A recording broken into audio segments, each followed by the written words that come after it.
სამი წინაპირობა მეგობრებო, გამოჯანმრთელების დასაწყებად დილამშვიდობის.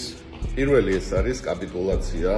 რა არის კაპიტულაცია? დანებება მეგობრებო, უნდა დანებდე.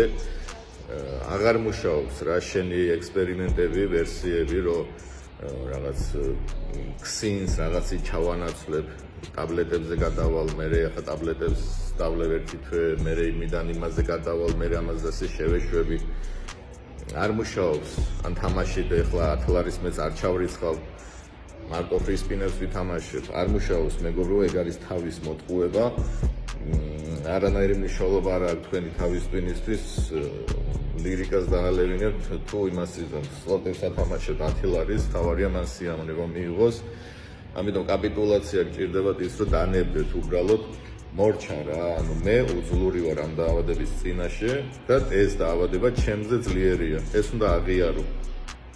მეორე მეგობრებო, რაც არის დახმარების თხოვნა. ანუ არ არის სისუსტე დახმარების თხოვნა და ნუ შეგეშინდებათ, რომ ოჯახის წევრს უთხრათ, რომ ცუდად ხარ, დაავადებული ხარ, პრობლემები გაქვთ. ის რომ თქვენი ექსპერიმენტებით უფრო დიდ შარში აგდებთ ოჯახის წევრებს, მე დროდადრო უფრო ხვდებით, ხო, რომ გადის თვეები, წლები.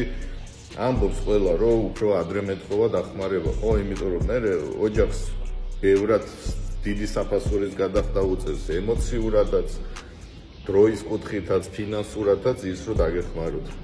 ამიტომ თუ თქვენ ვერ ართმევთ თავს, შეგიძლიათ მობრძანდეთ ჩემთან ცენტრში, მოიყვანოთ ოჯახის წევრი და მე აუხსნე რა არის დამოკიდებულება, ლექციასაც ჩავუტარებ, პირველად კონსულტაციასაც. გავივლით ერთად, რომ ეს არ არის დანაშაული, ეს არის დაავადება და გჭირდება დახმარება. და მესამე მეგობრებო, რაც დაგჭირდებათ, ეს არის მოთფინება. 15 წუთში და ერთ კვირაში ვერ მოაგვარებთ იმ პრობლემას, რასაც თქვენ წლების განმავლობაში თქვენ საკუთარ თავს უშავებთ. მაგრამ ყოველი გასული ერთი კვირა და ერთი თვე ბევრად უკეთესი იქნება წინა კვირაზე. ამიტომ მოთფინება დაგჭირდებათ მეგობრებო, რაც ერთ-ერთი ყველაზე მნიშვნელოვანია და ხშირ შემთხვევაში ადამიანები იმიტომ ბრუნდებიან უკან მოხმარებაში, რომ აი გამოდიან მაგალითად დეტოქსიდან, ცოტა დეპრესია დაეწყოთ, უძილობა და აი უცუდად ვარ ისე და არ შემიძლია და მიზეზები და მიდიან და ისე მოიხმარეთ.